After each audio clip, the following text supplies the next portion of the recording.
Hello বন্ধুরা, শীতের আরো একটি সকালে তোমাদেরকে গুড মর্নিং জানিয়ে আমি আমার ব্লগটা স্টার্ট করছি। তো গুড মর্নিং বন্ধুরা, কেমন আছো তোমরা সবাই? আশা করি তোমরা সবাই অনেক অনেক অনেক ভালো আছো। আমিও অনেক ভালো আছি। চলে এসেছি আরো একটা নতুন ব্লগ নিয়ে। তো এখন বাজে সকাল 6টা নাগাদ, আর আমরা এখন টোটোই আছি। হঠাৎ করে বাস থেকে টোটোই আসার জার্নিটা আমি অবশ্যই শেয়ার করব। তার আগে আমি কিছু খাওয়া দাওয়া করিনি। তো আমি এখানে চা আর কেক খাচ্ছিলাম। এখানে কাকুটা চা বানাচ্ছে আর আমি ততক্ষণে বসে বসে কেক খাচ্ছি।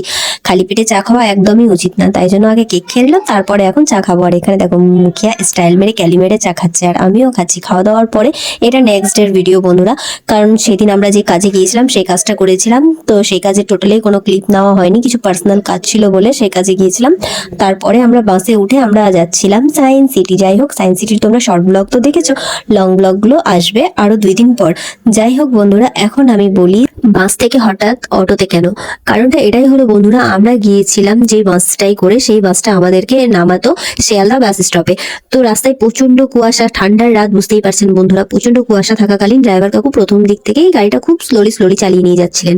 তারপরে কি হলো, আমরা প্রচন্ড জ্যাম্পে পড়ে গেলাম। যাই হোক, সেখান থেকেও বেরালাম কিছুক্ষণ পর, আস্তে আস্তে করে জ্যাম্প থেকে বেরালাম। জ্যাম্প থেকে বেরানোর পরে বন্ধুরা প্রায় 2 ঘন্টা নাগাদ গাড়িটা ঠিক চলেছিল। তারপরে আমরা আবার পড়ে গেলাম জ্যাম্পে। সেখান থেকে কোনো রকম ভাবে আস্তে আস্তে করে ড্রাইভার কাকু গাড়ি চালিয়ে নিয়ে এলেন। আমরা ফাইনালি আবার সেই জ্যাম্পটা পার করলাম। তারপরে আবার আমরা ভোর 4টা নাগাদ আবার একটা জ্যাম্পে পড়ে যাই। সেই জাম্প থেকে বেরোতে বেরোতে বন্ধুরা আমাদেরকে সকাল 6টা বেজে গেছে, কিন্তু আমরা তাও জ্যাম্প থেকে বেরোতে পারিনি। তো তাই জন্য আর সেখানে তো ওয়েট করা যাবে না, কারণ আমাদেরকে কলকাতা পৌঁছতেই হবে যেমন করে হোক। তো আমরা সেখান থেকে নেমে গিয়েছিলাম। নেমে আমরা বাস থেকে অটো ধরে নিয়েছিলাম। অটো করে আমরা চলে যাচ্ছিলাম পাশের কোনো স্টেশনে।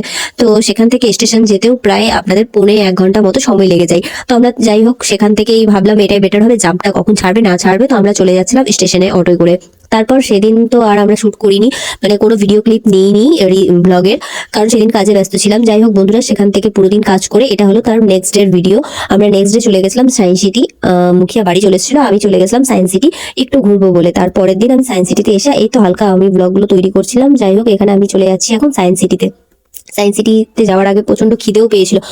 একবার ভাবছিলাম আগে খেয়ে নিই, তারপর সায়েন্স সিটি ঘুরে নেবো। একবার ভাবছিলাম যে না, ঘুরতে তো অনেক টাইম লাগবে, তো আগে নাস্তা করে নিই কিছু। তো তাই জন্য আমি এখানে স্টলগুলো খুঁজছিলাম যে দেখি কোন স্টলে ভালো খাওয়া দাওয়া কি পাওয়া যায় না পাওয়া যায়। তো যাই হোক, এখানে আবার এসে আমার মুড চেঞ্জ হয়ে গেল যে না, আগে ঘুরে নিই। আবার আমি গেট পর্যন্ত গিয়ে দেখি যে না না না, আগে খেয়েই নিতে হবে, খাওয়াটাই বেটার অপশন বলে মনে হচ্ছিল আমাকে, কারণ খিদে প্রচন্ড জোরে পেয়েছিল। তাই আমি চলে এলাম এখানে একটা দোকানে।